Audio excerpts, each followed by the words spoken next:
नमस्कार दोस्तों, आज हम पढ़ेंगे हिंदी साहित्य के इतिहास में कहानी को डिटेल से।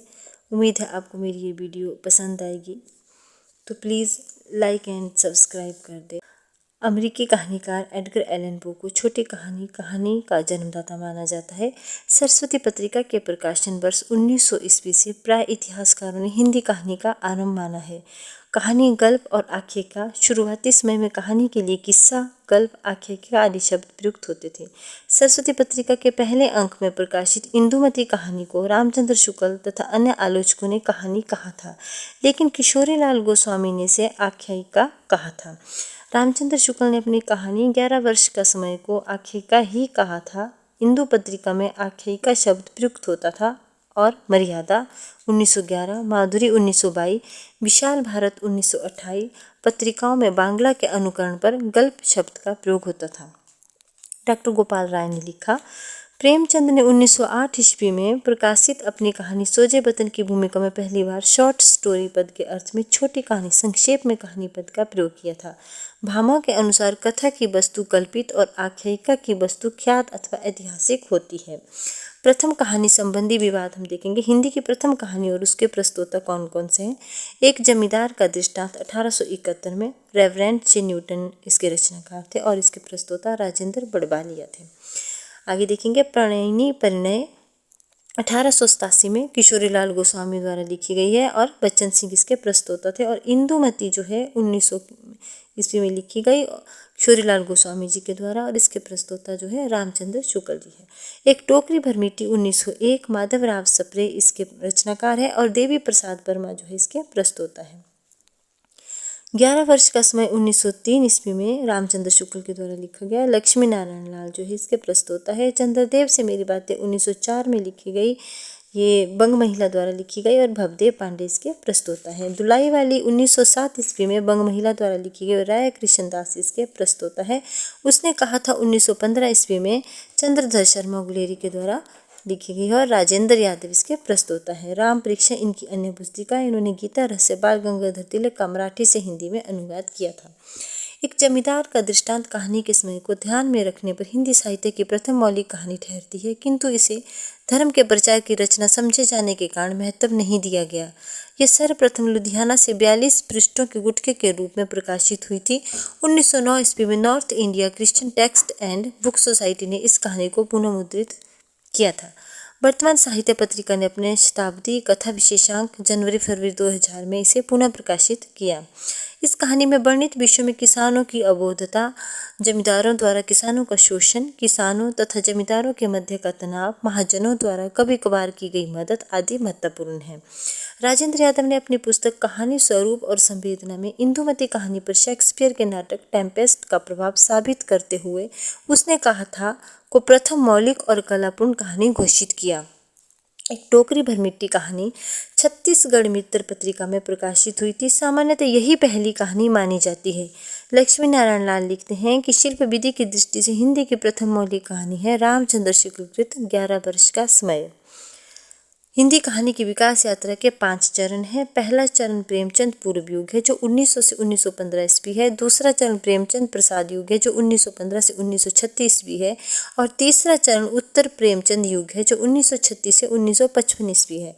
चौथा चरण नई कहानी है 1956 से 1960 ईस्वी और पांचवा चरण नई कहानी के परवर्ती आंदोलन 1960 ईस्वी से है। कहानी छोटे मुंह बड़ी बात करती है, ऐसा नामवर सिंह जी ने कहा है, लिखा है। मोपासा, अनतोले, चेखव और टॉल्स्टॉय की कहानियों को पढ़कर हमने फ्रांस और रूस से आत्मिक संबंध स्थापित कर लिए हैं। हमारे परिचय का क्षेत्र सागरों, द्वीपों और पहाड़ों को लांघता हुआ फ्रांस और रूस तक विस्तृत हो गया है, ऐसा प्रेमचंद ने कहा है।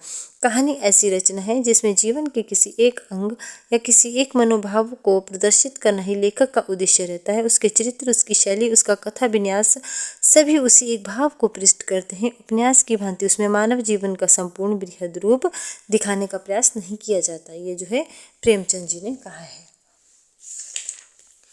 आगे हम इसका कहानी का जो फर्स्ट पार्ट है उसको देखेंगे। प्रेमचंद पूर्व युग जो 1900 से 1915 ईस्वी है। इस युग में कहानी परंपरा जन्म ले रही थी, इसलिए उसमें पश्चिमी कहानी परंपरा के तत्वों के साथ साथ भारतीय कथा परंपरा में निहित आदर्शवाद और नैतिकवाद की झलक साफ दिखती है। इस समय देश नवजागरण के दौर से गुजर रहा था, इसलिए राष्ट्रवादी और सुधारवादी मानसिकता भी यहाँ स्पष्ट झलकती है। इस काल की कहानियाँ कहानी कला की दृष्टि से शैशवावस्था में ही है, उनमें प्रौढ़ता नहीं दिखाई पड़ती। आचार्य शुक्ल द्वारा निर्दिष्ट आरंभिक कहानियाँ इंदुमती, जो किशोरीलाल गोस्वामी द्वारा लिखित है, ये 1900 में सरस्वती पत्रिका में प्रकाशित हुई थी। गुलबहार, ये भी किशोरीलाल गोस्वामी द्वारा 1902 में सरस्वती पत्रिका में प्रकाशित हुई। और प्लेग की चुड़ैल भगवान दास द्वारा लिखी गई है और 1902 में ये सरस्वती पत्रिका में प्रकाशित हुई। 11 वर्ष का समय रामचंद्र शुक्ल के द्वारा 1903 ईस्वी में सरस्वती पत्रिका में प्रकाशित हुई। पंडित और पंडितानी जो है गिरिजा दत्त वाजपेयी द्वारा लिखी गई 1903 ईस्वी में सरस्वती पत्रिका में प्रकाशित हुई। दुलाई वाली बंग महिला ने लिखी है, 1907 में सरस्वती पत्रिका में प्रकाशित हुई। तो इस तरह से सरस्वती पत्रिका में देखिए इंदुमती 1900, गुलबहार 1902, प्लेग की चुड़ैल 1902, 11 वर्ष का समय 1903, पंडित और पंडितानी 1903, दुलाई वाली 1907 में सरस्वती पत्रिका में प्रकाशित हुई। प्रेमचंद पूर्व युग के प्रमुख कहानीकार एवं उनकी कहानियाँ।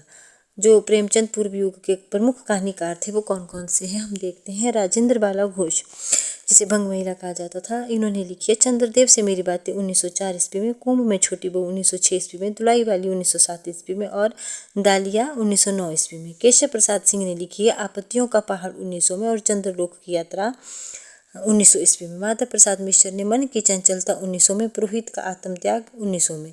गिरिजा दत्त वाजपेयी ने पति का पवित्र प्रेम 1903 में, पंडित और पंडितानी 1903 में। लाला पार्वती नंदन ने बिजली 1904 ईस्वी, मेरी चंपा 1905 और एक के दो 1906, मेरा पुनर्जन्म। कार्तिक प्रसाद खत्री ने दामोदर राव की आत्म कहानी लिखी है। वेंकटेश्वर नारायण ने एक अशरफी की आत्मकथा 1906 ईस्वी में और सूर्य नारायण दीक्षित ने चंद्रहास का अद्भुत आख्यान 1906 ईस्वी में लिखा है। आगे देखेंगे वृंदावन लाल वर्मा ने राखी बंद भाई 1909 ईस्वी में और तातार और एक वीर राजपूत 1910 ईस्वी में लिखी है। राधिका रमण प्रसाद सिंह ने कानों में कंगना 1913 ईस्वी में और कुसुमांजलि गांधी टोपी 1938 ईस्वी में, सावनी समा 1938 में चर्चित कहानियाँ इनकी बिजली है, राधिका रमण प्रसाद सिंह जी की। आगे हम देखेंगे विशंबर नाथ शर्मा कौशिक, रक्षाबंधन 1913, गल्प मंदिर 1919, चित्रशाला भाग 1 1924 और भाग 2 1929, कलोल 1933, प्रेम प्रतिमा और मणिमाला। आगे देखते हैं चंद्रधर शर्मा गुलेरी, सुखमय जीवन 1911, बुद्धू का कांटा 1914, उसने कहा था 1915 ईस्वी। इन दोनों कहानियों में स्वदेशी आंदोलन की अनुगूंज है। यह डायरी शैली में रची गई और प्रथम वैज्ञानिक कहानी है। इसमें ऐतिहासिक कहानियों की परंपरा आरंभ होती है। बंग महिला के हम डिटेल से देखेंगे। चंद्रदेव से मेरी बातें को भवदेव पांडे ने हिंदी की प्रथम राजनीतिक कहानी कहा। दुलाई वाली में बंग विभाजन का परिवेश लिया गया है। चंद्रधर शर्मा गुलेरी, उसने कहा था कहानी इस काल की उपलब्धि है जिसमें केंद्रीय चरित्र लहना सिंह के माध्यम से प्रेम, कर्तव्य तथा आत्म बलिदान के पारस्परिक संघर्ष का मर्मस्पर्शी चित्रण किया गया है। हिंदी की पहली ऐसी कहानी है जिसमें फ्लैशबैक पूर्व दीप्त तकनीक का प्रयोग किया गया है। सुखमय जीवन भारत मित्र और उसने कहा था सरस्वती पत्रिका में प्रकाशित हुई थी। विशंबर नाथ शर्मा कौशिक, इनकी सर्वाधिक प्रसिद्ध कहानी ताई पर शरत चंद्र की बांग्ला कहानी विदुर छेले का प्रभाव मिलता है। विशंबर नाथ शर्मा कौशिक ने प्रेमचंद की तरह ही आसपास की जिंदगी से कहानी के विषय लिए हैं और पारिवारिक समस्या, बाल विवाह, पर्दा, दहेज प्रथा आदि का अंकन किया है। उम्मीद है आपको मेरी ये वीडियो अच्छी लगी होगी, तो प्लीज़ लाइक एंड सब्सक्राइब कर दें।